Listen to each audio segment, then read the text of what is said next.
Alright guys, we're gonna go ahead and go for another ride on this Panigale V4.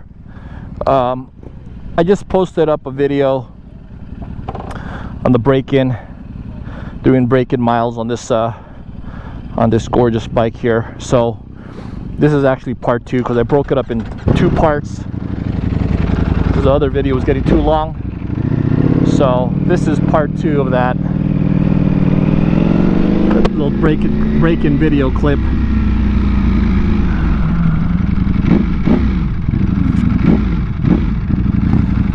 So let's just try to make our way down. I mean, the only thing I can tell you now is this bike is so usable on the street. I mean, yes, it's a super bike. It's a high performance super bike, right? I mean, this is like, you know, it's almost like MotoGP. It's Formula One.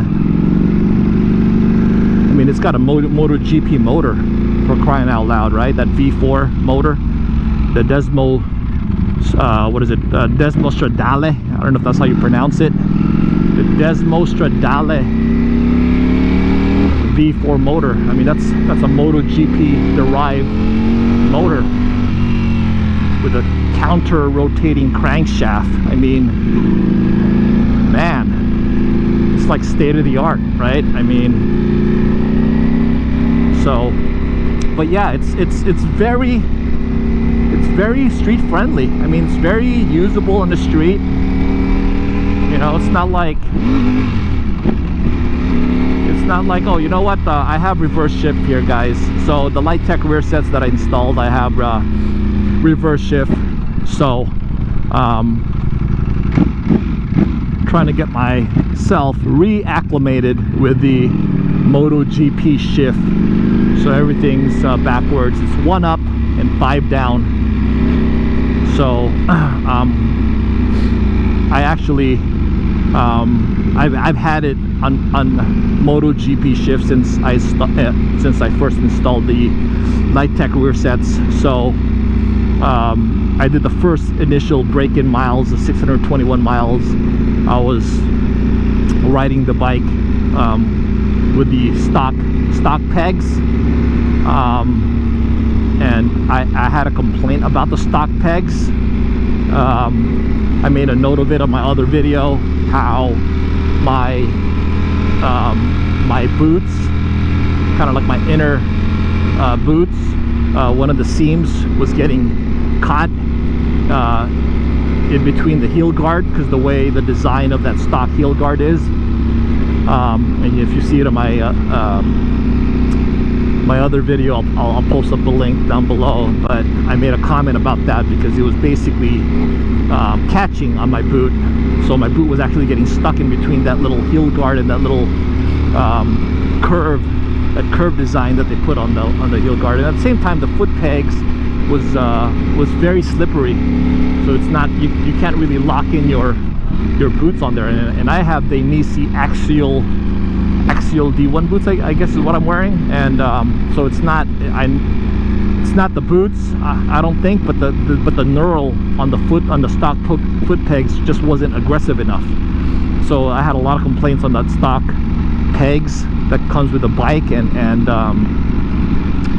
so I mean, that was so that I already made up my mind from the get-go that those had to go. So the first 621 miles I was using the stock pegs, and I had it on standard shift. So from here on out, I'll be on this MotoGP shift. So first 621 miles I was using the standard shift, and then now I'll be sticking with the MotoGP shift. So I still need to try to get myself acclimated on the MotoGP shift. It's just muscle memory. Obviously it takes a while, but I've done that in the past with all my sport bikes. So it takes a while, you know, I'm not gonna lie. It does, you know, take a few rides to just get yourself used to shifting up and down and knowing, you know, which is up and which is down. So again, MotoGP shift is 1 up and 5 down. So all my downshifts is basically going up, and then all my upshifts, you're pressing down on the shift lever, which is really what you want when you're doing track days, because when you're coming out of corners, you know, especially left-hand corners, and you're trying to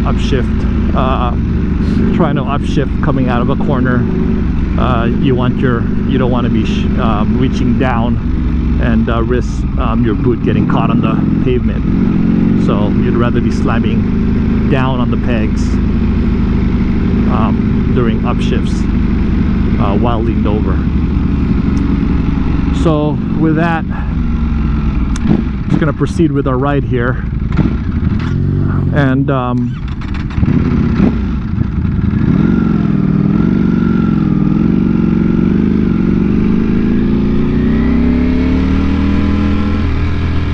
think I can see the ocean right now straight ahead.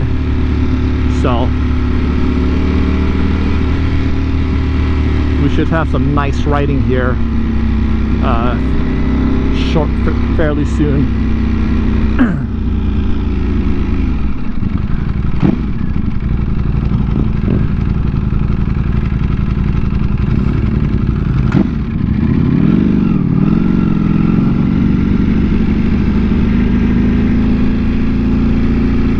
Also, one thing I'll point out is the clutch reservoir and the brake reservoir. Make sure you adjust them from the factory by these bolts here. There's a bolt here, and then there's a Allen bolt, so they're both Allens. Just loosen that up and make sure you adjust it appropriately so they're not catching on top of your the bottom of your windshield there. So I had to make a little slight adjustment on that when I first got the bike, because it was a tad too high there. So you just basically loosen that bolt and you know, move it ever so slightly, and then you're good to go.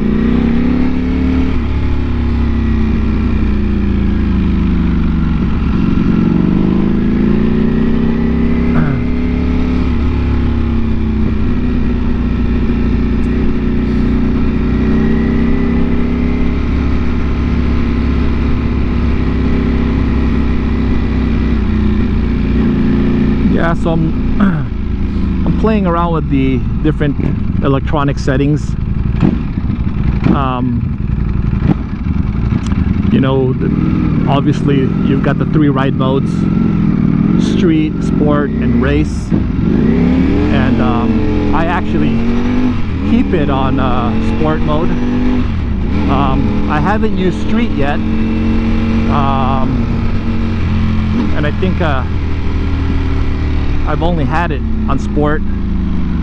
I've only been riding it on sport mode, but you can change the individual settings, like the traction control, wheelie control, slide control independently. They have a default setting when you put it on sport, you know, race and street, but you can change these. I don't know if you can see it, but you can change these independently. Anything with a dot next to it, you can manually change them, the setting. There's different levels of setting up for each one. So so I just kind of been playing around with that. I think I've got it on maximum engine brake right now, because for street I do want the maximum engine braking. But certain track days I'll probably play around with that, set the engine braking, just depending on the track layout. But it's just, you know, that's one thing that's so cool about this bike is the electronics package is so good. The Ducati quick shifter is actually second generation. It's the Evo 2 Ducati quick shifter, and also Ducati traction control.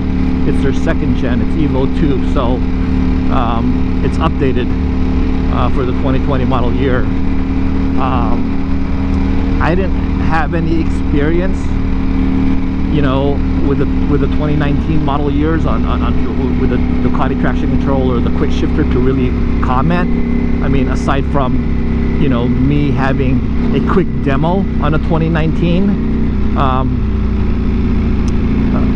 I really I didn't, you know, I didn't have enough seat time to really make a comment on what the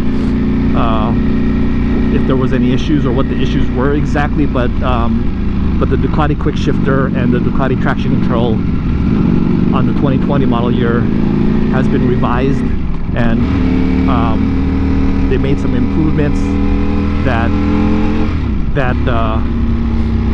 were, I guess, concerns or issues on the first gen, you know, of the quick shifter and Ducati traction control. So there was an update. I don't know what the fix is or what the update is. If you purchase an 18 or a 19, I don't know if Ducati just updates it to the second gen for DTC and quick and DQS. I don't know, so maybe comment down below, let me know, you know, those who own a 2018 or a 2019 Ducati V4, if that's something that it's just a matter of a software update where Ducati, you know, the Ducati dealer just updates your